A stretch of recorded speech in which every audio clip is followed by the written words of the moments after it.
विपिन जी की और नितिन जी की बहुत मजेदार है गुरुदेव। हाँ, ये जोड़ी शुरू से, नितिन जी तो बहुत पुराने साथ में, विपिन जी को कल उन्होंने बोल जोड़ दिया। और काटना चाहिए। विपिन जी भी ना बहुत, मतलब सोचते सोचते जुड़े थे कि भाई मुझे कुछ आता नहीं है, मुझे कुछ ऐसा नहीं है, मैं सिर्फ नवकार मंत्र जानता हूँ, ना मैं मंदिर जाता हूँ, ना मैं कुछ करता हूँ। मैंने कहा आप जुड़ो, देखो क्या होता है। तो ये हमारा टेस्ट था कि जो व्यक्ति पहले से कुछ जानता है उसमें हमने क्या किया। जो कह रहा है कि मैं कुछ नहीं जानता और वो बदले तो टेस्ट में हम थोड़े लगता है कि हम पास हो रहे हैं, कि वो उससे हमें रिजल्ट आ रहा है। समय काटना शुरू होता है। हाँ जी। समय काटना करवाता अच्छा, धारणा प्रमाण वो उससे मिटे है। हाँ। शिक्षा का मंत्र। हाँ, तो कल सुख दुख पे हमारी बात हो रही थी। सुख दुख का जो वास्तविक कारण है, वास्तविक कारण हमने जाना था कि सुख दुख का कारण जो है वो राग द्वेष है। हमारे अंदर के राग द्वेषों से ही मैं सुखी या दुखी होता हूँ। जितने ये कम होते जाएंगे, हल्के पड़ते जाएंगे, अल्प होते जाएंगे, न्यून होते जाएंगे, उतना ही मुझे वो प्रभावित नहीं कर पाएंगे। जो भारतीय स्थितियां, बाहर सुख दुख नहीं है, बाहर वो स्थितियां परिस्थितियां बदल रही है, व्यक्ति वस्तु ये बदल रहे हैं।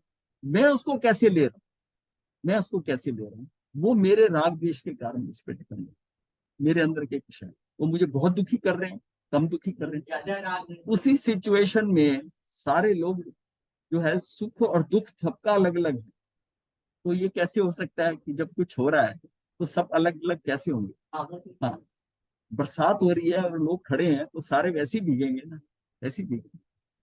लेकिन जो कुछ ऐसे हैं जिन्होंने छतरी ली हुई है, रेनकोट लिया हुआ है, उसके हिसाब से उनका अलग अलग हो जाएगा। तो इस तरह हमारे जो है, हमने जो अंदर, हमारे अंदर जो कहाँ पड़े हुए राग द्वेष, उनके अनुसार ही हम जो है, हमें सुख और दुख होता है। सुख दुख वस्तुओं में नहीं है, व्यक्तियों में नहीं है, परिस्थितियों में नहीं है, ये हमारे अंदर है, अंदर। यहाँ तक कि हमने यहाँ चला था हमारा, राग द्वेष की उत्पत्ति का मूल आधार है जीव की अनादिकालीन मिथ्या मान्यता की मैं शरीर हूँ। जिसने ये कर लिया कि मैं शरीर नहीं हूं, तो शरीर के स्तर पर जो भी कुछ हो रहा है वो उतना प्रभावित नहीं हो, वो उन सिचुएशन में अप्रभावित ही रहता है। जानता भी अप्रभावित होकर है, और फिर उसको जो उसका प्रभाव है वो उससे भी अप्रभावित रहता है।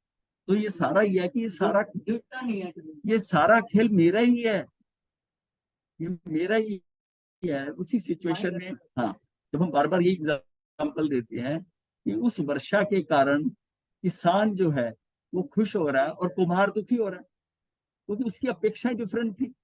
वो चाहता था वर्षा न हो, उसकी अपेक्षा थी। तो हमारी अपेक्षाओं के अनुसार जो कार्य होता है तो हम सुखी हो रहे हैं, नहीं तो हम दुखी हो रहे हैं। इसका मतलब है अपेक्षा ही ना करें। भाई हमारी अपेक्षाओं से तो काम होगा नहीं, सुखी दुखी हम हो जाते हैं। जैसा होना वैसा होगा ना, ठीक है। अगर अगर हम इच्छाएं करके करते हैं किसी चीज की, ऐसा हो जाए तो अच्छा है, और वैसा नहीं हो तो हम दुखी हैं। अगर आप इच्छा ना करें किसी चीज की और वो चीजें आ रही हैं तो हो रहा है, बस कर्म बंध में यही कारण है। इच्छा कर कर कार्य हो रहा है तो कर्म का बंध हो रहा है। इच्छा नहीं की और कार्य हुआ, वही चीज है। आपने बिना इच्छे किया खाना खाया, बिना इच्छा किए जो भी कार्य किया वो कार्य हो गया और आपने कर दिया, तो आप भोगते हुए भी अभोगी हो। तो खेल कहाँ हुआ, इच्छाओं में हुआ। इच्छाएं कहाँ, हमारी अपेक्षाएं। तो इसका मतलब है इनसे, अपेक्षाओं से, इच्छाओं से अगर हम दूर होते हैं तो हमें सुख दुख नहीं होंगे, नहीं होते सुख दुख। हाँ, करो ही नहीं इच्छा, मतलब क्योंकि इच्छा तो तब करो जब आप करने लायक हो। जैसा होना है वो तो वैसा होना है, तो इच्छा क्यों करते हो कि मेरा ये हो जाए, ऐसा हो जाए, ऐसा हो जाए। कुछ करने की जरूरत नहीं, जो हो रहा है उसको देख, बस आनंद ले।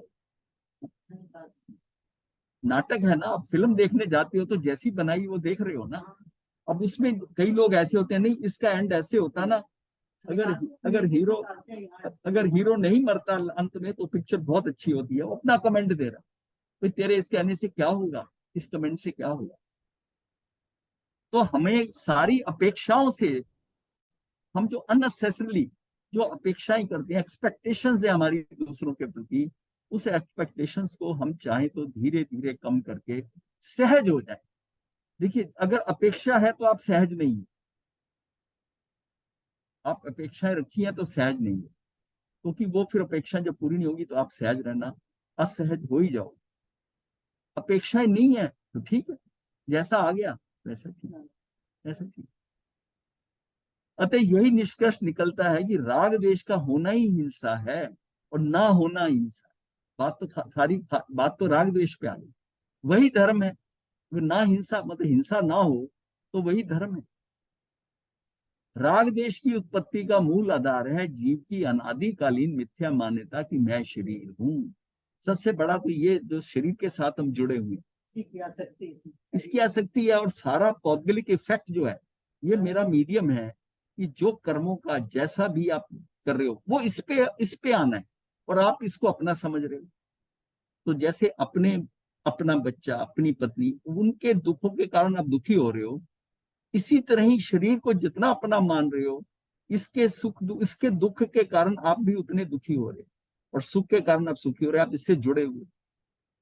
अगर आप इसको अलग समझते हो, इसका सुख और दुख जो आ रहा है वो आपको इतना प्रभावित नहीं करे जितना आप प्रभावित इससे जुड़े हुए कि ये शरीर मेरा है, इसके साथ क्यों हुआ ऐसा। बस उसके साथ जुड़ाव जो है ना, कि ये मिथ्या मान्यता कि मैं शरीर हूं, ये जीव स्वयं को चैतन्य रूप ना जानकर शरीर रूप जान रहा है। मैं शरीर नहीं हूं, मैं चैतन्य रूप हूं। ये बात बड़ी पक्की हो जानी चाहिए कि जीव स्वयं को चैतन्य रूप ना जानकर शरीर रूप जान रहा है। धीरे धीरे जो है बुद्धि के स्तर से जानते जानते फिर हमारे स्वभाव में आ जाता है कि मैं चैतन्य रूप जानता हूँ। चैतन्य रूप स्वयं में कब जानता है? जब उसकी आत्मा के साथ साक्षात्कार हो जाता है, चैतन्य रूप उसको क्लियर हो जाता है। अभी बुद्धि के स्तर से क्लियर है उसको। भेद विज्ञान से शरीर बिल्कुल अलग है और आत्मा बिल्कुल अलग है। वो वैसे दिखाई देते हैं, वैसे दिखाई देते हैं कि ये अलग है, ये अलग। अभी बुद्धि के स्तर पर हम मान लेते हैं।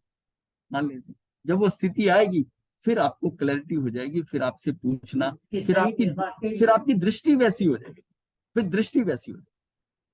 अभी जो है ना आपके ज्ञान के अनुसार आप कर रहे हो, कभी भूल जाते हो, कभी नहीं भूलते, नहीं शरीर अपना नहीं, फिर उसमें बह जाते हो। लेकिन जब वो क्लैरिटी हो जाएगी तब आप उसमें ऐसा नहीं होगा, फिर बहना नहीं होगा, फिर आप तैरोगे। अभी क्या हम बह जाते हैं, फिर आपको अपने से फिर आप तैरोगे अपनी मर्जी से तैरो। यही जीव स्वयं को चैतन्य रूप ना जानकर शरीर रूप जान रहा है। शरीर और स्वयं में एक पना देखता है। अब मैं शरीर हूं जब कहेगा तो एक पना आ गया ना, उसको एक पना हो गया कि चैतन्य ने उस पुद्गल को अपना मान लिया तो एक हो गया। तो शरीर से संबंधित सभी चीजों में इसके अपनापन आ जाता है। अब उसके साथ जो जुड़े हुए हैं शरीर के साथ, क्योंकि उसमें वो पुद्गल को अपना बना लिया, उस पुद्गल का जहां जहां जुड़ाव है उस सारे के साथ आपका अपनापन आ जाएगा। शरीर की अनुकूल सामग्री में राग होता है, प्रतिकूल सामग्री से द्वेष। तो शरीर में अपनत्व के अलावा इसके जो शुभ शुभ विकारी भाव हो रहे हैं उनको भी जो है ना, उनको भी ये अपने रूप ही देखता है। ये भाव में ये ऐसा हो जो देख रहा है शरीर और शरीर संबंधी पदार्थों को अपने रूप।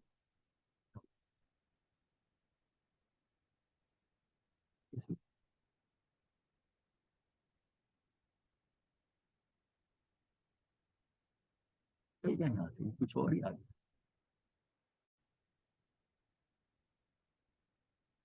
यहाँ से देखते हैं।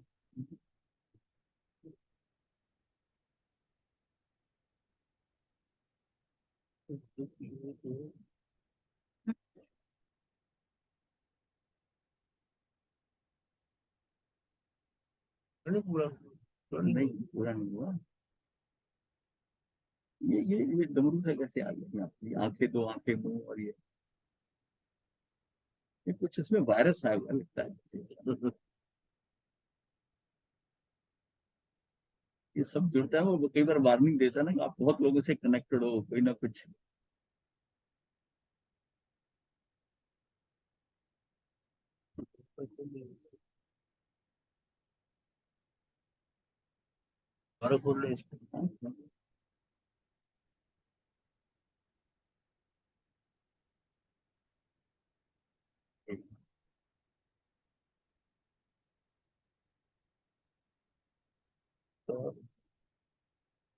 83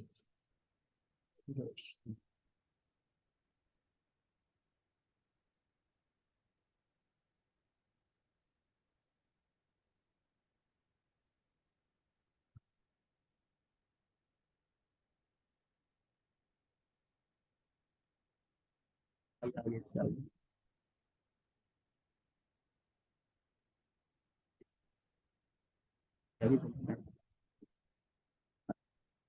तो ठीक है, यहाँ से हो जाए।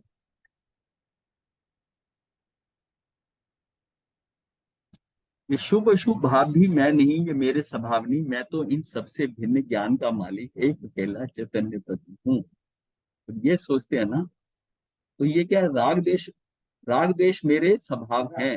शरीर राग देश के साथ एक आत्मा की ये मिथ्या मान्यताएं हैं, तभी मिट सकती हैं जब ये जीव अपने को पहचाने, जाने कि मैं शरीर नहीं हूँ। शुभ अशुभ भाव भी मैं नहीं हूँ, ये मेरे स्वभाव नहीं है, मैं तो इन सबसे भिन्न ज्ञान का मालिक अकेला चैतन्य। मतलब कितनी चीजें क्लियर हुई कि मेरा ये जो कुछ आ रहा है ना, स्वभाव और विभाव का डिफरेंस पता चल जाए कि मैं अपने स्वभाव में हूँ, मेरे स्वभाव के अंदर राग द्वेष नहीं, मैं सिर्फ जानना मात्र, मेरा काम है जानना।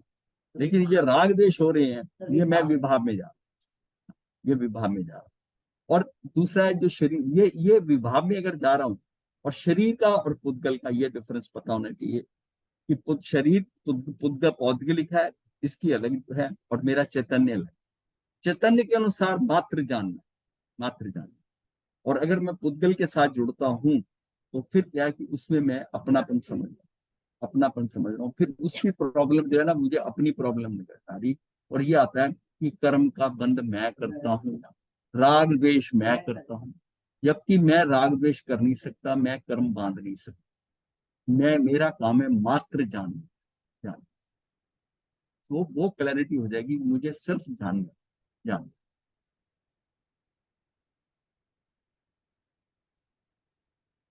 जब हम अपने को अपने रूप अर्थात चैतन्य रूप अनुभव करते हैं तो कोई आकुलता नहीं रहती, क्योंकि जो ज्ञान स्वभावी चैतन्य है उसका ना तो कोई जन्म है ना कोई मरण। अब उसके क्या, उसके अनंत गुणों में से ना तो कोई कम होने वाला है और ना ही कहीं बाहर से आकर कुछ उसमें मिलने वाला है। अतः ना तो कुछ बिगड़ने का अथवा चले जाने का भय हो सकता है, और ना ही कुछ आने या मिलने का लोभ हो सकता है। क्योंकि सभी आत्माएं इसी प्रकार ज्ञान स्वभावी है, इसलिए उनमें ना तो पारस्परिक तुलना का कोई प्रश्न उठ सकता है। मतलब तुलना, ये अच्छा है ये बुरा है, इसका भी नहीं है, इसका भी तुलना नहीं उठता। ना ही किसी प्रकार की ईर्ष्या या अभिमान के पैदा होने का प्रसंग प्राप्त हो सकता है। अगर हम ये सोच लें, उसको भी समझो कि जो कुछ है ना वो भी आवरण है उसके ऊपर। मतलब एक्चुअली वो भी शुद्ध है जितना मैं शुद्ध हूं, उसने भी मुक्त होना है, वो भी परमात्मा है, मैं भी परमात्मा हूं। फिर अब जो डिफरेंस नजर आ रहा है ये उसके कर्मों का आवरण है, ये कोई और है, उद्गल है, यानी कि उसकी कंपनी खराब है, व्यक्ति बहुत अच्छा है। जब ये भाव रखेंगे दूसरे के प्रति, एक तो हम कहते हैं कि ये खराब आदमी, एक होता है ये आदमी सही है, इसका इसका जो सर्कल है ना ये खराब है। तो उसमें यह है कि उसको आप बुरा नहीं मानते, व्यक्ति बेसिकली ये आदमी जो है ना वो सही। अब जब ये भाव अंदर रहेगा कि ये बिल्कुल सही है, ये खराब हो ही नहीं सकता, कि मेरे पास जो मेरी आत्मा है, मेरा चैतन्य है, जैसा मेरा वैसा इसका है। पर ये मुझे डिफरेंट नजर आ रहा है, ये जो डिफरेंट नजर आ रहा है इसका अपने कर्मों के अनुसार ये ऐसा है। इसके ऊपर कर्मों के या आवरण के कारण, कर्मों के आवरण के कारण इसकी शक्ल सूरत बुद्धि जो कुछ भी ये कर रहा है वो मेरे से अलग है, मेरे से अलग, वो मेरे से अलग। तो उसको एज इट इज हम स्वीकार भाव से लें। तभी ये इन जनरल ये कहा जाता है कि दूसरी आत्मा को भी प्रभु समझो। जो आपके यहाँ कार्य करता है, जो आपके यहाँ नौकर है, उसको नौकर मत समझो। उसके कर्मों के कारण, उसके कर्मों के कारण वो आपके अधीन है, वो आत्मा उसकी भी स्वतंत्र है। और ये भी हो सकता है कि वो आपसे पहले मुक्त हो जाए। अगर ये भाव रखेंगे आपको, तो आपको उस आत्मा के प्रति जो है ना, उसके प्रति आपकी उसकी भी उतनी जो है ना, उसका सम्मान रहे दिमाग में, दूसरे जीव का सम्मान आपके दिमाग में रहे कि ये भी शुद्ध आत्मा है।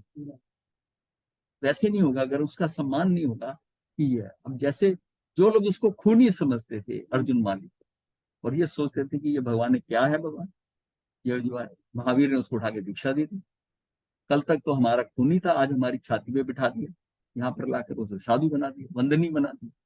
अब ये क्या बात है कि वो जीव कहाँ कितनी तेजी से निकल जाएगा, ये किसको क्या पता है। भाई उसके कर्मों के कारण वो वैसा था, आज उसके वो कर्म खत्म हो गए, अब वो डिफरेंट हो गया, वो हट गया अवन। वो बेसिकली तो वो आदमी तो शुद्ध ही था ना। ये भाव हमारे अंदर पुष्ट हो जाए तो कोई व्यक्ति खराब नहीं, लेकिन उसका जो बिहेवियर नजर आ रहा है, जो सामने नजर आ रहा है, उसको एक आवरण समझो, आवरण समझो, तभी आपके अंदर से रिएक्शन खत्म होगा, नहीं तो रिएक्शन नहीं खत्म। इसी प्रकार ज्ञान स्वभावी, इसलिए उनमें ना तो पारस्परिक तुलना का कोई प्रश्न उठ सकता है, ना ही किसी प्रकार की ईर्ष्या या अभिमान पैदा होने का प्रसंग प्राप्त हो सकता है। इस प्रकार स्वयं के चैतन्य रूप अनुभव करने पर किसी प्रकार का कषाय पैदा होने का कोई कारण ही नहीं रह जाता। कषाय क्यों पैदा होगा, आप उसको भी, आप अंदर से उसकी आत्मा को भी उतना ही सम्मान दे रहे हो, उसकी आत्मा को सम्मान दो, उसका सम्मान कर रहे हो अगर आपका उसका, तो उसके सम्मान करने से आपको लगता है कि बेसिकली ये भी तो मनुष्य है। भाई 6 द्रव्यों में से अगर मैं उच्च द्रव्य हूं, मैं चैतन्य रूप हूं, तो ये भी चैतन्य रूप है, ये भी कोई कम नहीं है, इसने भी मुक्त होना है। आज वो इसकी पोजीशन है ना, ये कई बार हम कह देते हैं ना कि ये आदमी बहुत धनवान था, पर आज कुछ ऐसा हुआ बिजनेस में, ये गरीब हो गया, और उसकी वो जो जब वो अमीर था वो इमेज तो है ही है ना। बात करते हुए उसको ये नहीं कहते, बोले नहीं आज इसकी स्थिति कुछ बिगड़ गई है, पर किसी टाइम पर ये भी बहुत अच्छा। उसी तरह ही वो जो दूसरी आत्मा है ना, वो हमेशा ही अच्छी थी, वो हमेशा ही अच्छी थी, लेकिन आज उसकी स्थिति किसी कारणवश, उसके कर्मों के कारण, कर्मों का खेल कोई जानता नहीं, उसके कारण उसकी जो स्थिति बाहर आ रही है, आप उसकी ओरिजिनल पोजीशन को समझ लो, ओरिजिनल पोजीशन को समझ लो, तो हम आप समझेंगे ये सब जितने लोग घूम रहे हैं, जिन जो आपसे संबंधित, जो नौकर भी आपका है तो वो आपसे संबंधित होगा ना, हो सकता है पिछले जन्म में आपके घर का ही सदस्य हो, जो आपसे बहुत काम करवाता हो, आपसे बहुत काम कराता हो, डांटता भी हो, करता भी हो। आज स्थिति आई कि वो आपके घर नौकर बन के आ गया, आज उसको आप थोड़ा दे रहे हो, उससे काम करवा रहे हो, उसको बचा खुचा दे रहे हो, उसकी आपके दिमाग में इमेज है कि ये हल्का है, ये भोजन का ये चीज जो है ना, ये सबने खा लिया, ये बचा इसको दे, ये कपड़े उतारेंगे इसको दे, इसको दो, मतलब उसके आपकी क्या है उसके दिमाग में, उसको वैसा समझो। और फिर भाव होता है हम दे तो रहे हैं, पर भाव क्या है, ये वैसा नहीं है जैसे हम अंदर से वो भाव रखे कि ये वैसा है, ये वैसा, उसको भी एक आत्मा समझ के रखेंगे, आपके अंदर हिंसा का भाव नहीं आए। ये हमको बहुत धीरे धीरे करना है, और सबको बराबर करने की कोशिश ना करो। सबसे बड़ी प्रॉब्लम आती है परिवार में, जो एक होता है ना, वो सबको एक ही डंडे से हाँकना चाहता है, सबसे बड़ी प्रॉब्लम, सबको लेके चलता है, सबको उसी तरह हाँकना चाहता है, और वही अच्छा है उसके लिए जो उसकी बात को ज्यादा मानता है, जो उसका विरोध करता है या उसको बदलाव चाहता है, उसको वो उतना सही नहीं समझता। परिवार एक ही है, चल रहा है, परिवार चल रहा है, लेकिन उसकी फिर भी उसकी ग्रेडिंग है सबके साथ, ये ऐसा है, ये ऐसा है, ये बेटा ऐसा है, ये बेटा ऐसा है, उसके सारे के साथ डिफरेंस चल रहे हैं अंदर, उसकी वो इवेल्युएशन कर रहा है। हम कौन होते हैं किसी को इवेल्युएट करने वाले, हम हम कौन है इवेल्युएट करने, लेकिन हम फंसते कहाँ पर हैं। नहीं, हम सब करते हैं, इवेल्युएट करते हैं, ये व्यक्ति अच्छा है, ये ऐसा है, ये ऐसा है, ये इवेल्युएशन जो हमारे नहीं होना चाहिए, नहीं होना चाहिए, नहीं होना चाहिए, क्योंकि इवेल्युएशन तब हो कि जो खराबी हो, वो कब सुधर जाए, कब आपसे अच्छा हो जाए, ये आपको पता नहीं। तो इस बात को ना अपने अंदर रहे कि कोई जीव जो है वो हल्का नहीं, उसकी स्थिति, आज की स्थिति खराब है, जिसके कारण आपकी इमेज उसकी ऐसी है। वो कब परिवर्तित हो जाए, कब बदल जाए, कब कैसा हो जाए, आपसे ऊपर हो जाए, आपको नहीं पता। इस प्रकार स्वयं को चैतन्य रूप अनुभव करने पर किसी प्रकार का कषाय पैदा होने का कोई कारण नहीं रह जाता, आपको किसी के प्रति कोई कारण नहीं रह जाता।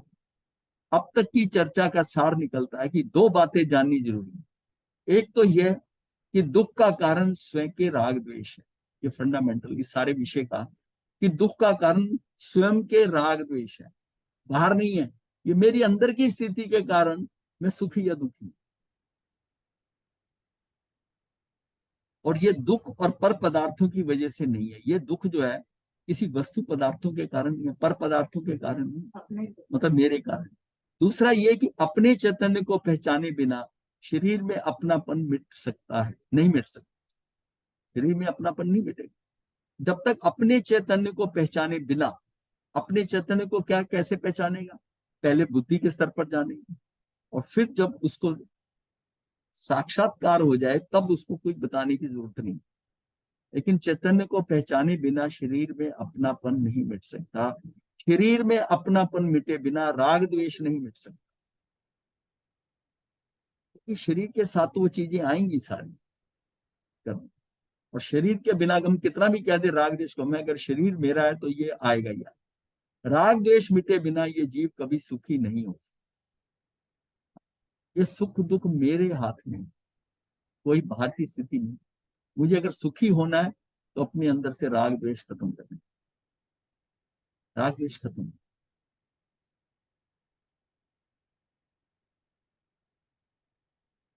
जैसे हम कहते हैं ना कि केवली के जिसमें घाती कर्म खत्म हो जाते हैं, मान लो उसको कभी खेद नहीं है। वो खेद वाली जो कंडीशन है वो खत्म हो जाती है, खत्म हो खेद जो है। अब उसके पास अनंत ज्ञान है, अनंत दर्शन है, अनंत सुख है, अनंत भी शक्ति भी है। वो खेद क्यों करेगा? वो खेद नहीं करता। जब खेद नहीं करता तो दुखी नहीं, कुछ नहीं। हाँ, कुछ होगा तो वो साता वेदनी का ही होगा, कुछ नहीं होगा। इसका मतलब ये किससे फंसा? ये मोहनी कर्म से। और मोहनी कर्म किसके कारण? अज्ञान और दर्शन से। अब अनंत ज्ञान हो गया, ज्ञान वाला पोर्शन भी गया, अनंत दर्शन हो गया, और मोहनी कर्म ये गया, वितरागता आ गई, ये आगे चली गई।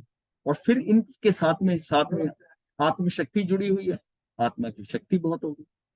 तो ये चार ने काम कर दिया।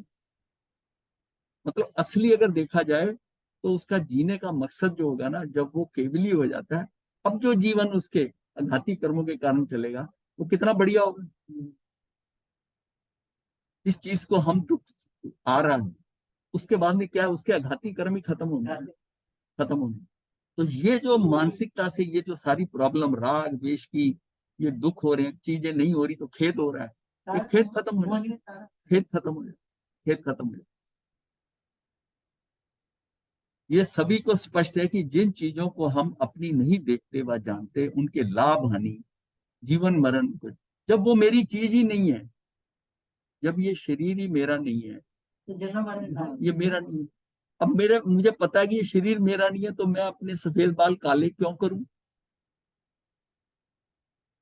काले करने से तो उतना पानी वेस्ट होता है, समय जाता है, फिर मैं उसको काला कर रहा हूं, पर तेरा है ही नहीं। जब तक तू अपना समझ रहा है इसको कि मैं ऐसा लगूं, तब तक तू काले करेगा। और इसलिए आज दुनिया, मतलब है स्त्री पुरुष जितने हैं वो बालों को काले करने में लगे। कितना पानी, कितना केमिकल, कितना यूज कर रहे हैं, वो है ही नहीं उनका। वो किसको काला कर रहे हैं? किसकी शक्ल बदलना चाहते? वो फिर उतर जाता है, वो फिर 5-7 दिन बाद फिर वही हो जाता है, फिर वही हो जाता है, फिर वही हो जाता है। तो हम किस अब क्योंकि उसको हम सुंदर बनाना चाहते हैं, क्योंकि ये मेरा है। सबसे पहली चीज है कि अगर ये भाव आ जाए कि मुझे बाल काले नहीं करने, ये जैसा लगता लगे, ये मेरा है ही नहीं, यहाँ से टेस्ट शुरू हो जाएगा। बोल रही थी चाची, आपके बाल तो बड़े काले हैं। तो ये मतलब हम कहाँ अटके हुए हैं? क्योंकि अपना है तो उसको सुंदर बनाना है ना। यहाँ से अपना टेस्ट करो, क्या भाव होता है? ये जैसा भी लग रहा है ठीक है, मुझे क्या करना है, ये मेरा है ही नहीं। आप कहाँ सुधारते हो? जहां अपना होता है, अपने बच्चे को ये मेरा है, इसको आप सुधारते हो, पड़ोसी के बच्चे को थोड़ी सुधारते हो। इसको भी पड़ोसी का समझो ना। ये आता है भाव, ये अपने को टेस्ट करो। ये सभी को स्पष्ट है कि जिन चीजों को हम अपनी नहीं देखते व जानते, उनके लाभ हानि जीवन मरण को जानने पर भी हमें कोई सुख दुख नहीं, क्योंकि हमारा है ही नहीं। चोरी हो गया, जल गया, ये मेरा था ही नहीं। क्या अपना पाना नहीं हाँ, वही है। वहां चूंकि हमें अपनी चीज की पहचान है, मुझे अपनी चीज की पहचान है, भी मेरी तो ये चैतन्य, मेरी तो आत्मा है, ये शरीर मेरा नहीं है। जब ये पक्का हो जाएगा तब दुख नहीं, ये मेरा नहीं है। वो अपना हो जाएगा ये। मतलब भेद ज्ञान वहां तक चला जाए कि ये मेरा नहीं है। तो यहाँ तक किया है कि चाहे वो अंदर है लेकिन फिर भी देख रहा है कि अगर ये जल रहा है तो ये जल रहा, मैं नहीं जल रहा, मैं नहीं जल रहा। इसका मरण हो रहा, मेरा मरण नहीं हो रहा, ये जल रहा है। वो बात हमारे वहां तक गहरी हो जाए। वहां चूंकि हमें अपनी चीज की पहचान आते पर रूप दिखाई देती है, अपनी नहीं, ये अपनी नहीं दिखाई देगी। इसी प्रकार यदि शरीर आदि से भिन्न निज आत्मा का ज्ञान हमें उसी ढंग का हो जाता है, तो शरीर आदि शरीर आदि भी पर रूप दिखाई देने लगते हैं। ये भी पर है, सबसे नजदीक का पर यही है, सबसे नजदीक का पर यही है। तब उनमें भी सुख दुख राग द्वेष नहीं होता, क्योंकि आपका है ही नहीं। आप सुखी दुखी अपनेपन के कारण हो रहे, ये मेरा है ही नहीं। अब ये सर्ववृत्ति में सबसे बड़ी प्लस पॉइंट ये है, जब आदमी कहता है कि ये काम मैं घर में भी तो कर सकता हूँ। घर में वो रहते हुए वो अपने दिखाई देते हैं, कम या ज्यादा अलग बात है, पर अपने दिखाई देते, फंसता है आदमी। और घर से एक बार निकल आया तो कोई अपनापन नहीं। जब शरीर आदि ही पर रूप दिखाई देते हैं, तब शरीर से संबंधित अन्य पदार्थ, स्त्री पुत्र आदि, धन संपत्ति आदि तो अपने आप ही, वो तो अपने आप ही पराये हो गए, अपने आप ही पर हो जाते। जब शरीर ही मेरा नहीं है तो फिर उसके साथ, अतः उनके संयोग योग में हर्ष विषाद होने का तो प्रश्न ही नहीं उठता। ये स्थिति सुख की है, निराकुलता की है, परम सुख की उपलब्धि की है। यही साक्षात धर्म है। ये साक्षात धर्म हो गया। हमने जो यहाँ की स्थिति ऐसी होगी, निराकुलता, कोई आकुल व्याकुल ही नहीं हो रहा। जब तक मेरा है तब तक, जब तक आता है तो जब तक ये सारा खेल किसका हुआ, राग द्वेष। राग द्वेष के कारण मुझे इससे राग है, जिससे राग है वो ऐसा ही ये हो।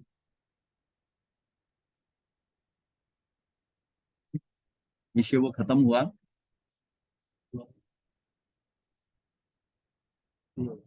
हाँ ठीक है, लगा आ गया। कारण कार्य संभावना। कपड़े को देखकर प्रश्न हुआ कि कपड़ा किससे बनता है। ये हम कारण और कार्य को ले, किस कारण से कार्य की संभावना क्या होती। कपड़ा को देखकर प्रश्न हुआ कि कपड़ा किससे बनता है। ये कारण कार्य होता है ना, मतलब मैं दुखी सुखी अभी कर रहे थे हम, जो वो किसे हो रहा, तो उसका कारण क्या, कि मेरे अंदर राग द्वेष है। राग द्वेष के कारण ही कारण, उसका कारण क्या है, जो मैं सुखी दुखी हो रहा हूँ वो राग द्वेष के कारण। कपड़े को देखकर प्रश्न हुआ कि कपड़ा किससे बनता है। उत्तर मिला, रुई से सूती कपड़ा बनता है।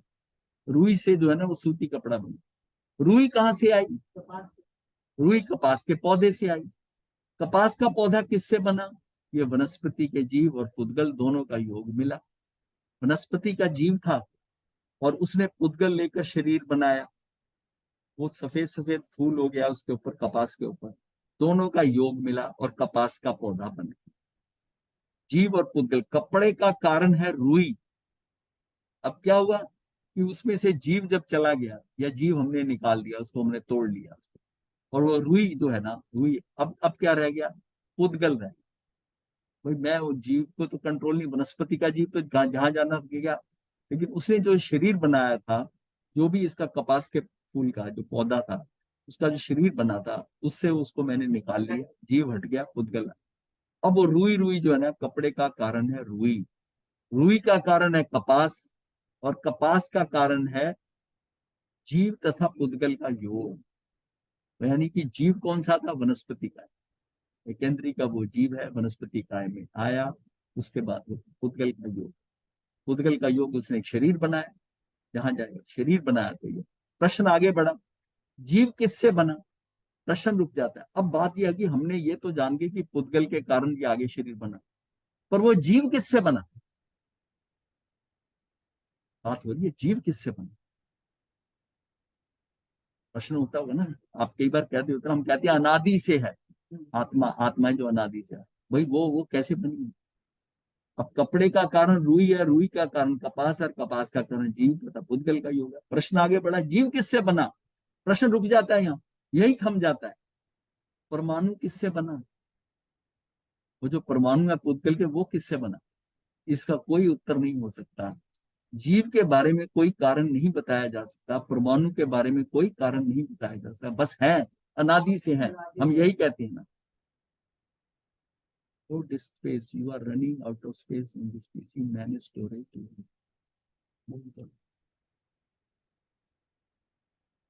इंस्ट्रक्शन बड़ी देने लग गया। इसका कोई उत्तर नहीं हो सकता। जीव के बारे में कोई कारण नहीं बताया जा सकता, परमाणु के बारे में कोई कारण नहीं बताया जा सकता। इनके हम कारण नहीं बता सकते। कोई पूछे परमाणु क्यों है जी, कैसा है, छठ द्रव्य है, ये किसने बनाया, कैसे कर, इसका क्या, ये अनादि से। कारण की खोज यहां समाप्त हो जाती है। जीव कार्य नहीं है और उसका कोई कारण नहीं है। जीव कार्य नहीं है, उसका कोई कारण नहीं है। परमाणु पुद्गल कार्य नहीं है, उसका भी कोई कारण नहीं है। तर्क शास्त्र का जो सिद्धांत है कि हर वस्तु में कारण कार्य खोजो खोजो, ये एक स्थूल तथ्य है। व्यवहार के क्षेत्र में ये नियम लागू हो सकता है, किंतु सूक्ष्म जगत में कार्य कारण के सिद्धांत का कोई अर्थ नहीं है। ये हमारे कई प्रश्न हैं जिनका जवाब है ये। आत्मा किसने बनाई, कैसे बनाई, कैसे हुई, ये नियम लागू है, किंतु सूक्ष्म जगत में कार्य कारण के सिद्धांत का कोई अर्थ नहीं है। सूक्ष्म जगत में ना कोई किसी का कारण होता है और ना किसी का वो कार्य, ना कोई किसी का कार्य। जीव और पुद्गल परमाणु का अपना अस्तित्व होता है, उसकी शुरू से सत्ता है जीव की और पुद्गल की, उनका कोई कारण नहीं होता। यदि परमाणु का कोई कारण माना जाए तो कारण की श्रृंखला अनंत बन जाएगी। भाई आज एक चीज स्कंद पड़ा है, प्रदेश है, उसमें तो हम जानते हैं परमाणु से है। अब परमाणु किससे है, तो कोई अंत ही नहीं होगा, तो वो श्रृंखला अनंत बन जाएगी, क्योंकि वह कहीं थमेगी ही नहीं। तर्क शास्त्र में इसे अनवस्था दोष कहा जाता है। अनवस्था यहाँ आके इसका ये हाथ रुक जाता है, अनवस्था दोष। इसी तरह जीव का कारण मानने पर भी कार्य कारण की श्रृंखला का कहीं अंत नहीं होगा। सत्य के दो प्रकार हैं, सापेक्ष सत्य और निरपेक्ष सत्य। कुछ दार्शनिकों का कथन है कि जैन दर्शन में जितने सत्य हैं वे सारे सापेक्ष हैं, कोई निरपेक्ष सत्य नहीं है। ईश्वरवादी ईश्वर को निरपेक्ष सत्य मानते हैं, किंतु जैन दर्शन में इसे निरपेक्ष सत्य का कोई स्थान ही नहीं। मतलब वो तो कहते हैं ना, सृष्टि का करता है, कोई करता है, वो तो मानते हैं। तो वो तो उसको मतलब उसको क्या होते हैं, ईश्वरवादी ईश्वर को निरपेक्ष सत्य मानते हैं। हाँ। कपड़ा सत्य है किंतु सापेक्ष सत्य है। जो अभी कपड़ा है वह कुछ दिनों में बदल जाएगा, सब कुछ सापेक्ष है, सापेक्ष सत्य है। मतलब उसने आज कपड़ा कल को फट जाएगा, तो उसका मतलब आज दिखाई दे रहा पूरा, तो सापेक्ष सत्य है। मतलब वो रिलेटिव टू उसके साथ है कि आज ये पूरा दिखाई दे रहा तो ठीक है, फट जाएगा तो गया। वस्तुतः निरपेक्ष सत्य क्या है, ये बहुत बड़ा प्रश्न रहा है। यदि इस प्रश्न पर तात्विक दृष्टि से विचार किया जाए तो जैन दर्शन के समक्ष ये कोई उलझन नहीं है। इनमें दोनों सत्य स्वीकार हैं। पंचास्तिकाय निरपेक्ष सत्य है, जो पंचास्तिकाय है, पांचवें है, वो निरपेक्ष सत्य है, वे किसी की अपेक्षा से नहीं है, किसी के कारण से नहीं, किसी के कारण से नहीं। ये षट द्रव्य में लोग जो है, इसमें अब इसने पंचास्तिकाय लिया। पंचास्तिकाय जो है निरपेक्ष सत्य है, वह किसी की अपेक्षा से नहीं है, किसी के कारण से नहीं है, वह कारण और अपेक्षा से मुक्त एक अहेतुक सत्य है, अकारण सत्य है। इसका कोई कारण नहीं है, कारण ये है अनादि से है। उसके पीछे कोई अपेक्षा नहीं है, कोई हेतु नहीं है, वह अपने स्वभाव से सत्य है, अस्तित्व स्वाभाविक है, उसकी सत्ता वो उसका अस्तित्व गुण है, अस्तित्व गुण उसकी सत्ता हमेशा से रही है। जो सामान्य गुण है पदार्थ के, अस्तित्व गुण जो है, अब ये थोड़ी है कि वो किसी से पैदा, किसी के कारण हुआ, नहीं। एक द्रव्य दूसरा, मतलब वो है इसलिए उसका अस्तित्व है, मतलब उसके अंदर अस्तित्व का गुण है, उसकी सत्ता है, हमेशा से है, किसी के जोड़ तोड़ से नहीं बनी है।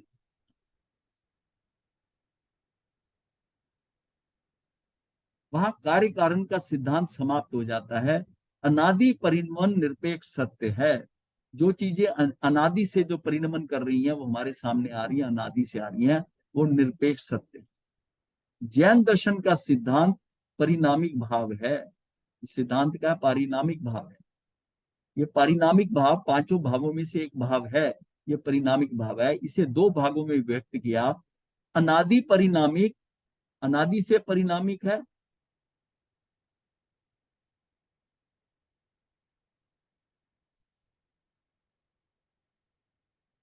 हाँ, अस्तित्व वह अनादि परिमाणिक, ये परिणामिक है, और सादि परिणामिक। जो मूल तत्व है, अस्तित्व है, वह अनादि परिणामिक है। जो मूल तत्व है, उनके परिणमन का आदि बिंदु किसी को ज्ञात नहीं है। जैसे आत्मा का, पुद्गल का, ये सबसे क्या है, ये सारे अनादि से मतलब इसमें परिणामिक भाव को भी दो हिस्सों में बांटते हैं, शादी और अनादि। शादी। तो उसमें क्या है कि ये हम कहते हैं कई चीजें ऐसी है, शादी का क्या मतलब? शादी और अनादि। वो आएगा ना अभी। ये तो अनादि परिणामिक है, और सादी परिणामिक है। जो मूल तत्व है, अस्तित्व है, वह अनादि परिणामिक है। सादी परिणामिक क्या है, वो अपने आप होते हैं, कोई कर्मों से थोड़ी। बादल बनता है, ये बादल, बादल की जो शेप ऊपर बन रही, जैसा बना, पानी का बन रहा है, वो अभी बना है, पहले नहीं था वो, लेकिन किसी कर्म के कारण बना है, नहीं, वैसा वैसा है। हाँ, उस मतलब उसी हिसाब से वो ये भी नहीं कह सकते वो अनादि से है, ये भी नहीं कहते, ये भी नहीं कह सकते उसको के अनादि से। देखो आगे आएगा। जो मूल तत्व है, अस्तित्व है, वह अनादि परिणामिक है। उनके परिणमन का आदि बिंदु किसी को ज्ञात नहीं है। अस्तित्व का निरंतर परिणमन होता रहता है। अस्तित्व में परिणित होता रहता है। उसका कोई आदि बिंदु नहीं खोजा जा सकता। पंचास्ति काय, काल, लोक, लोक, ये सब अनादि परिणामिक हैं। ये लोक है, अलोक है, लोक किसने बनाया, ये सारे इसको ले लो, ये अनादि से ऐसा ही परिणामिक भाव है, कोई बदलाव नहीं। दूसरा है सादी परिणाम। मकान बना, पहले मकान नहीं था, अब मकान बन गया, वह सादी परिणमन है। कपड़ा नहीं था, परंतु अब कपड़ा बन गया, वह सादी परिणमन है। मनुष्य नहीं था, मनुष्य नहीं था, मनुष्य बन गया, वह सादी परिणमन है। अगर इसको लेते, अगर आत्मा की बात करते हो वो अनादि से, अब मनुष्य का करते हो तो ये सादी, ये सादी। जितने सादी परिणमन है उनमें कार्य कारण को खोजा जा सकता है। जितने अनादि परिणमन है उनमें कार्य कारण को खोजने की कोई अपेक्षा नहीं। हाँ, वो वैसे यहां से क्लैरिटी होगी, समझ में आ गया कि ये अनादि है कि सादी है, वो है परिणामिक भाव, इसका कोई कर्मों से नहीं है अपेक्षा से। तुम्हारा ये अनादि तो फिर पांच द्रव्य, छह द्रव्य ही हुए। हाँ, धर्म, धर्म, आकाश, धर्म अनादि है। अब जैसे ये लोक है, अलोक है, हाँ, ये अनादि से चला रहा है। ये जम्बू द्वीप की जगती है, ये ऊपर विमान है। अब विमान कोई देव जाके अपना घर बनाता है, वो ऑलरेडी बने हुए, कब से बने हुए, अनादि से वो बने हुए। वो सारा मतलब ये अब आपको यहां से होगा किसका हमने कार्य कारण खोजना है और किसका नहीं खोजना। जो अनादि से है, अब कई बार प्रश्न होता है आत्मा कब बनी, भाई ये जो है ये अनादि परिणामिक भाव है, अनादि से है। इससे क्लियर हो जाता है कि अनादि है। और कुछ जो चीजें यहां हो रही है पर उसका कर्म से संबंध नहीं है, तो वो जो है वो सादी है, वो सादी, वो सादी। क्योंकि परिणामिक भाग भी एक फंडामेंटल चीज है कि वो उसका कर्मों से कोई संबंध नहीं है। जैसे जीव भवी है कि अभवी है, यह परिणामिक भाव है, भवी भाई है तो है, वो वैसा है। जैन दर्शन में निरपेक्ष सत्य की स्वीकृति नहीं है, यह भ्रम निराधार है, अहेतुक है। जैन दर्शन में निरपेक्ष सत्य का स्पष्ट उद्घोष है। जितने मूल अस्तित्व हैं, अनादि परिणमन है, वह सब निरपेक्ष सत्य हैं। मतलब वो सारे क्या है, वो निरपेक्ष है, तो कोई किसी अपेक्षा से नहीं, निरपेक्ष सत्य। जितने मूल अस्तित्व है वो अनादि परिणमन है, वे सभी निरपेक्ष सत्य, जितने अनादि से आ रहे हैं वो सब निरपेक्ष सत्य हैं। धर्मास्ति काय, अधर्मास्ति, आकाशास्ति, पुद्गलास्ति काय, जीवास्ति काय और काल, जो काल है, ये सब निरपेक्ष सत्य हैं। लोक और अलोक भी निरपेक्ष सत्य है। इनके अतिरिक्त जितने भी सादी परिणमन है वह सब सापेक्ष सत्य है। वो सापेक्ष सत्य है, वो निरपेक्ष सत्य है। सापेक्ष सत्य में ही कार्य कारण को खोजा जा सकता है। सापेक्ष है, उस सापेक्ष सत्य में ही कार्य कारण को खोजा जा सकता है। कारण के 3 प्रकार हैं। तर्क शास्त्र में 3 प्रकार के कारण माने गए हैं: उपादान कारण, निमित्त कारण और निर्वर्तक कारण, अर्थात सहयोगी कारण। निर्वर्तक जैसे होता है, जैसे कुम्हार के साथ डंडा, डोरी, ये सारे चाक हैं, उसको हम निर्वर्तक कहते हैं। सहयोगी या सहकारी कारण। घड़ा बनाया जाता है, उसका उपादान कारण मिट्टी है, उसका निमित्त कुम्हार है। उसके बनने में जिन उपकरणों चाक, डंडा, डोरी वे सहकारी कारण हैं। जितने सादी परिणमन है, जितने सादी उनमें उनमें इन तीनों कारणों को खोजा जा सकता है।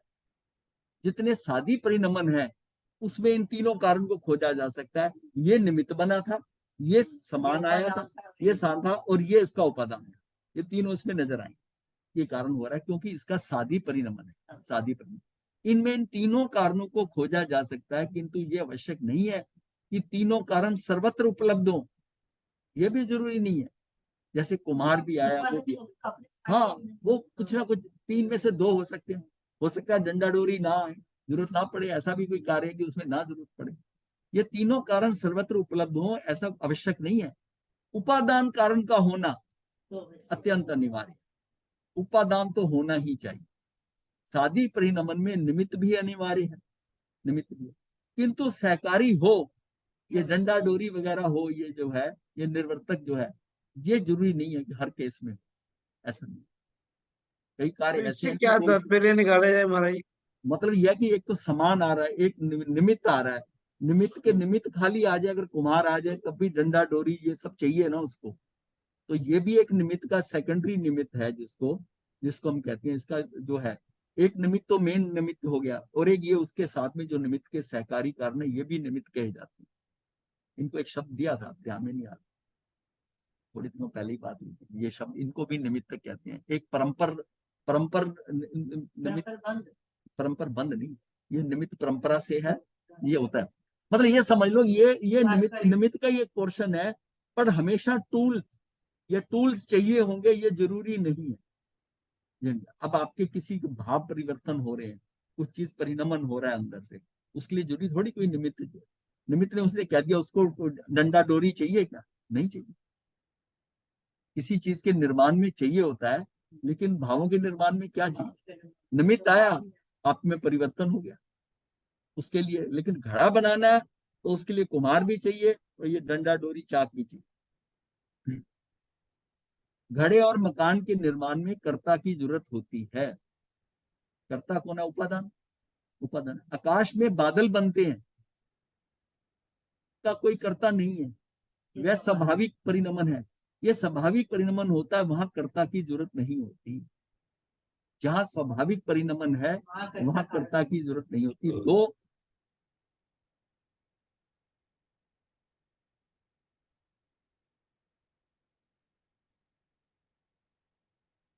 तो ये जो है ना, उसमें स्वाभाविक सादी, ये जो है घड़े और मकान के निर्माण में कर्ता की जरूरत होती है। आकाश में बादल बनते हैं, उनका कोई कर्ता नहीं, ये स्वाभाविक परिणमन है। जहां स्वाभाविक परिणमन होता है वहां कर्ता की जरूरत नहीं होती। 2 कारण मिलकर कार्य की निष्पत्ति हो जाती है। 2 कारण मिल जाते हैं, 2 कारण मिलते हैं और कार्य निष्पत्ति कर देते हैं। जो कार्य स्वाभाविक नहीं होते, कृत्य होते हैं, उनमें तीनों कारण उपलब्ध होते हैं। जो स्वाभाविक नहीं होते कार्य, वो कृत किए जाते हैं, उनमें तीनों कारण उपलब्ध होते हैं। प्रश्न है सामग्री का। सामग्री उपादान मूल कारण है। प्रश्न है सामग्री का, सामग्री में उपादान मूल कारण है। उसे अनादि माने बिना कहीं व्यवस्था बैठती नहीं है। जो उपादान है वो तो होगा ना उसका। जैन दर्शन का ये स्पष्ट अभ्युपगम है कि प्रत्येक पदार्थ अनादि है। पदार्थ तो अनादि से, जितने ये द्रव्य हैं, ये जो पदार्थ हैं, जितने, इसको पदार्थ भी कह देते हैं इन द्रव्यों को। प्रत्येक पदार्थ अनादि है। जब हम नव तत्व कहते हैं तो उसको फिर वो पदार्थ कह देते हैं, पदार्थ कहते हैं। चेतन और चेतन दोनों अनादि से, ये दोनों अनादि से, तो ये अनादि से। कार्य कारण सर्वत्र मान्य नहीं है। जैन दर्शन में मान्य तथ्य है कि जितने पदार्थ कल थे उतने ही आज है, उतने ही भविष्य में रहेंगे। पदार्थ में कोई एक कम नहीं होता। परमाणु ले लो, कोई चीज ले लो, कोई कम नहीं। एक भी जीव या परमाणु ना कम होगा ना ही अधिक होगा, जितने थे उतने हैं। तो फिर वो कार्य कारण क्या हुआ, वो थे उतने, उतने थे। जितने परमाणु हैं वो उतने ही रहते, जितने जीव हैं, आत्माएं हैं, वो उतनी है। अब वो शक्ल बदलकर कोई कहाँ चली गई, कोई कहाँ चली गई, है तो उतने ही ना। तो एक भी जीव या परमाणु ना कम होगा ना अधिक होगा, जितने थे उतने ही हैं, उतने ही सदा रहेंगे। ये त्रैकालिक व्यवस्था है। ना किसी को बनाने की जरूरत है, ना किसी को नष्ट होने की अपेक्षा है। ना कोई बनता है ना कोई बिगड़ता है, केवल परिवर्तन होता है, परिणमन होता है, रूपांतरण होता है। तो फिर डर किस बात का, मतलब वो जो जीव है उसको डर किस बात का? उसका क्या है कि उसका परिणमन हो रहा है, परिवर्तन हो रहा है, रूपांतरण हो रहा है, बस। वो मर ही नहीं सकता। ना परमाणु मरेगा ना जीव मरेगा, सब अपने स्वरूप में है। सब क्या है, सब अपने स्वरूप में है। इसी आधार पर अनेकांत के इस सिद्धांत नियत अनित्यवाद का विकास हुआ है। जो नित्य और अनित्य, नित्य और अनित्य जो है का विकास हुआ है। अस्तित्व की दृष्टि से प्रत्येक पदार्थ नित्य है और दर्शन की दृष्टि से प्रत्येक पदार्थ अनित्य है। जैन दर्शन के अनुसार ना किसी को नित्य कहा जा सकता है ना किसी को नित्य कहा जा सकता है। अगर परमाणु नित्य है तो आत्मा भी नित्य है।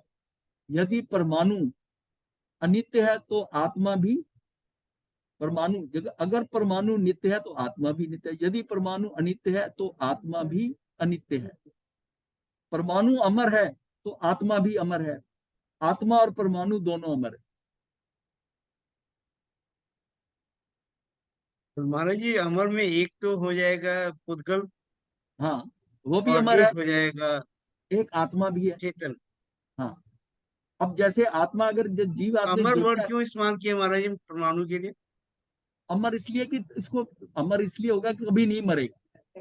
ये शब्द हमने अमर पे जब लाकर, उसमें जब उसमें हाँ उसको, चेतना ही नहीं है तो मरेगा क्यों महाराज?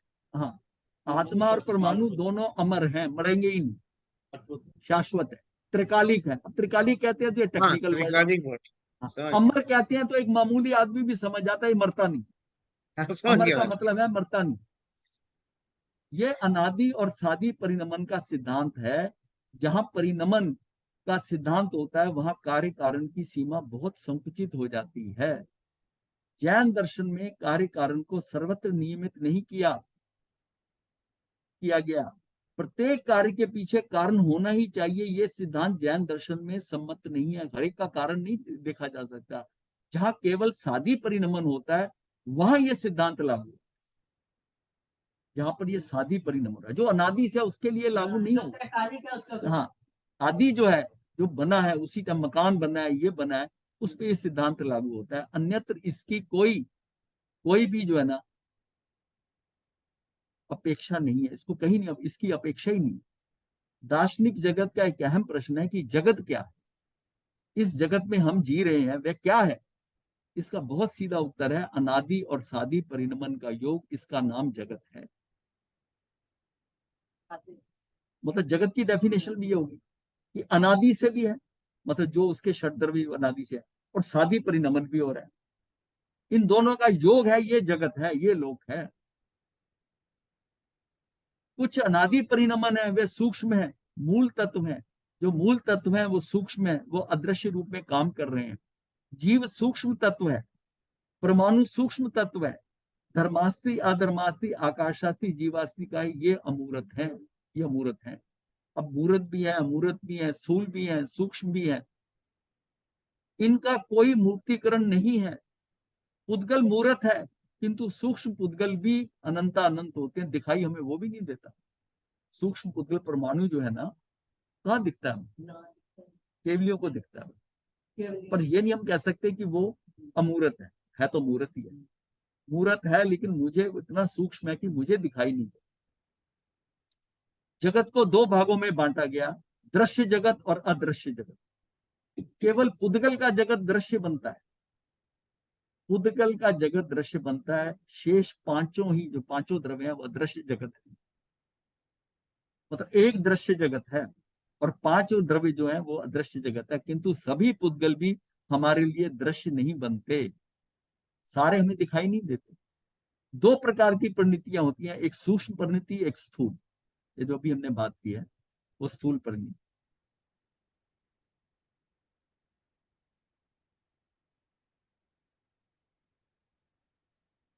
जिन पुद्गलों की परिणति स्थूल बन जाती है उन्हें आंख के द्वारा देखा जा सकता है, जिनकी परिणति सूक्ष्म रहती है उन्हें आंख के द्वारा नहीं देखा जा सकता। वे दृश्य में होते हुए भी अदृश्य बने रहते हैं। दृश्य में है, दृश्य में होते हुए भी अदृश्य बने रहते हैं, अर्थात चक्षु का विषय नहीं बनते। जैसे जैसे शक्ति का विकास होता है अदृश्य दृश्य बनते चले जाते। मतलब कुछ ऐसे दृश्य हैं जो ये आंखें नहीं देख सकती। इन आंखों की भी लिमिट है, जैसे कानों की भी सुनने की लिमिट है ना, इतने डेसिबल से लेकर और ज्यादा से ज्यादा 20,000, इतने 20 डेसिबल से लेकर इतने तक सुने क्षमता इतनी है। इसके बाद ये इक्विपमेंट काम नहीं करेगा। ऐसे हमारे जितने इक्विपमेंट है उसकी लिमिट होती है, इससे कम नहीं देखेगा, इससे ज्यादा नहीं करेगा, ऐसा वो है। तो जब हम जब आंखों से देख रहे हैं तो हमारी सीमा है, हम उसको नहीं देख सकते। अब जब वो केवली हो जाती है जिसमें वो आंखों से नहीं, वो आत्मा से देख रहे हैं, उनको सब दिखाई दे रहा है, उनको दिखाई दे रहा है। वो उतनी सूक्ष्मता आ गई है। ये पौद्गलिक है, ये इंद्रिय है ना, इसकी सीमा है। ये एक्चुअल स्थूल ही देखती है, इसमें भी वेरिएशन है। कोई बहुत मोटा स्थूल देखता है, कोई इससे छोटा, कोई बारीक तक देख लेता है, एक निगाह में ताड़ लेता है, सब कुछ कर लेता है। लेकिन फिर भी उसके पास से कुछ चीजें ऐसी हैं जो उसको नहीं दिखाई। लेकिन उधर क्या है कि उसको उससे कुछ छुपता ही नहीं है, उससे कुछ छुपता नहीं है कि दीवार के पीछे की ओर से वो भी दिखाई दे रहा है, उससे कुछ नहीं छुप रहा। वे दृश्य में होते हुए भी अदृश्य बने रहते हैं, अर्थात चक्षु का विषय नहीं बनते। जैसे जैसे शक्ति का विकास होता है अदृश्य दृश्य बनते चले जाते। जैसे जैसे हमारी शक्ति का विकास होगा उस समय जो अदृश्य दिखाई दे रहे हैं वो दृश्य बनते चले जाते। आपको नजर आ जाए। एक अतिशय ज्ञानी, अवधि ज्ञानी, मन प्रवे ज्ञानी सूक्ष्म पुद्गल को देख सकता है। अमूर्त पदार्थ को सर्वज्ञ के अतिरिक्त कोई नहीं देख सकता। जो अमूर्त पदार्थ है ना वो सिर्फ केवल ज्ञानी देख सकता है, सर्वज्ञ देखेगा, सर्वज्ञ देखेगा। जो पुद्गल चरम चक्षु के विषय नहीं बनते वो अतीन्द्रिय ज्ञान का विषय, अतीन्द्रिय ज्ञान, जब इंद्रियों का ज्ञान नहीं होता तो अतीन्द्रिय ज्ञान क्या है, यह विषय बन जाते हैं, इंद्रियों से नहीं देखे जा सकते। इनकी सीमा है, यहाँ पर इनकी सीमा है। सारा दृश्य जगत दो भागों में, ये दृश्य जगत जो है दो भागों में बढ़ जाता है। चक्षु से देखे जाने वाला दृश्य जगत और अतिशय ज्ञान के द्वारा देखे जाने वाला दृश्य जगत, इसके दो हिस्से हो। समस्त दृश्य जगत जीव शरीर का जगत है। जितना दृश्यमान है ना वो जीव शरीर का जगत, जीव जिस, हाँ वो शरीर जीव शरीर का जगत है। कपड़ा वनस्पति काय के जीव का शरीर है। एक पत्थर जो है वो पृथ्वी काय जीव का शरीर है। पानी जो प्यास बुझाता है वो अपकायिक जीवों का शरीर है। अग्नि अग्नि कायिक जीवों का शरीर है। हवा चल रही है, स्पर्श द्वारा उसका बोध होता है, वो वायु कायिक जीवों का शरीर है। मनुष्य त्रस कायिक जीवों का शरीर है। इस जगत का प्रत्येक दृश्य पदार्थ जीव का शरीर है। दृश्य जगत के दो विकल्प बनते हैं, जीवित शरीर और मृत। क्योंकि एक तो जिसमें जीव है वो मुझे दिखाई दे रहा है, और एक जिसमें से जीव निकल गया है मनुष्य, तो वो दिखाई देगा। ये टेबल है, लकड़ी है, मेज है, जो भी है, ये उसमें से जीव, कभी जीव था। ये जो कार देख रहे हैं हम, कार भी क्या है देखा जाए तो, अगर उसको और जाए डिटेल में तो जीवों का शरीर है ना। वो खान में से लोहा जो निकाला गया जीव, उसमें पृथ्वी काय के जीवों से, वो टायर जो है रबड़ के, स्टील, ये सारा कुछ जो बना हुआ है ये क्या है। तो प्रत्येक व्यक्ति जीवित शरीर को देखता है अथवा मृत शरीर को। उसमें जीव विद्यमान हो तो वह सचित शरीर है। अगर जीव उसमें विद्यमान है तो सचित हो गया। जिस शरीर से जीव चला गया, जो मृत हो गया, वह अचित है। वह चित शरीर वाला होता है। जो दृश्य जगत है वो स्थूल जगत है, वह सारा का सारा जीव का शरीर है। जीव के द्वारा उसका स्थूलीकरण हुआ है। जीव ने उसका स्थूलीकरण किया है, जहां जहां गया वहां वहां शरीर बनाए उसने शरीर बनाकर। वो पौद्गलिक है, फिर उसका कुछ नहीं करता, वो पौद्गलिक शरीर छोड़कर जीव निकल गया, या आपने निकाल दिया, व्यक्तियों ने निकाल दिया। अब जो उसका शरीर पड़ा है उसी से रचना होगी सारी। तो ये जो कपड़ा पहन रखा हमने, ये भी जीवों का शरीर है। ये शरीर है, ये गहने, ये कपड़े, ये घर का सामान जो देख रहे हैं, ये सारे मृत कलेवर हैं। ये आपको एक निगाह जो डेकोरेशन पीस ये नजर आ रहा है, सुंदर है, मेरा ड्राइंग रूम है, ये हो रहा है, ये सारे मृत कलेवर, ये परायों के मृत कलेवर हैं। आप इसको बड़ा पसंद कर रहे हो, बड़े अच्छे लग रहे हैं, और अपने घर के जीव का मृत कलेवर हो जाए, निकालो इसे, इसे अगर आपको ये सारा सामान कलेवर नजर आने लग जाए तो समझिए कि वो आप उसको अपरिग्रह की तरफ बढ़ रहे, कि ये सारे कलेवर हैं, कम से कम जितना आवश्यक उतना इकट्ठा करें। हाँ, ये सारे कलेवर हैं, ये मैंने इकट्ठे किए, मैंने इसके लिए इतने पैसे खर्च करके इनको लाया और कलेवर खरीद के लाया। ये जो शरीर के ऊपर सुंदर कोण के डायमंड, ये गहने ये पहने हुए हैं, ये कलेवर पहने हुए, और मैं उसमें इतना पैसा खर्च कर दिया कलेवर खरीदने में। ये अगर समझ में आ जाए, समझ आती है। कोशिश तो होती है हम ये बात करके थोड़ी चोट करें, किसी किसी को हो सकता है उसको समझ आए, लेकिन इतना आसान नहीं है ये सारी चीजें। ये कहने की बात है, लेकिन इसको छोड़ा नहीं जा रहा। जो दृश्य जगत है, स्थूल जगत है, वह सारा का सारा जीव का शरीर है। जीव के द्वारा उसका स्थूलीकरण हुआ है, उसका स्थूलीकरण किया गया। जीव पुद्गलों की वर्गनाओं को ग्रहण करता रहता है। एक व्यक्ति बोलता है, किंतु वह तब तक नहीं बोल पाता जब तक भाषा वर्गना के पुद्गलों को ग्रहण नहीं कर लेता। छोटा बच्चा जो है ना, उसकी अभी कैपेसिटी पुद्गल ग्रहण करने की नहीं होती। वो जो शब्द मैं बोल रहा हूँ ऐसे बोलता है, उसको शब्द नहीं आ रहे पूरे, उसको रॉ मटेरियल नहीं मिलता, और उसका सिस्टम भी तैयार नहीं हुआ कि पूरा शब्द का उच्चारण सही कर सके। तो मतलब उसको शब्द नहीं मिल रहे ना। कल तो वो न्यू जर्सी से वो उनका पोता बोल रहा था, जो नवकार मंत्र बोल रहा था, उस नवकार मंत्र में उसको वो ये नहीं कहीं वो ठीक नहीं उच्चारण कर रहा, उसके अभी सिस्टम रेडी नहीं हुआ, उसको वो पुद्गल वो है, उसने साउंड पकड़ी है थोड़ी, जैसे बच्चा रोता है करता है, माँ को मम्मा बोलने लग जाता है, वो उसका स्वर वो निकल रहा है, वो अक्षर नहीं बना पा रहा पूरा, अभी उसकी क्षमता नहीं आई, पर उसने ध्वनि को पकड़ लिया। ध्वनि को पकड़ के वो वैसा बोले जा रहा था नवकार मंत्र का, लेकिन वो शब्द पूरी तरह अक्षर पूरा का पूरा ऐसा बने, वैसा नहीं, क्योंकि उसके अंदर अभी सिस्टम डेवलप नहीं हुआ।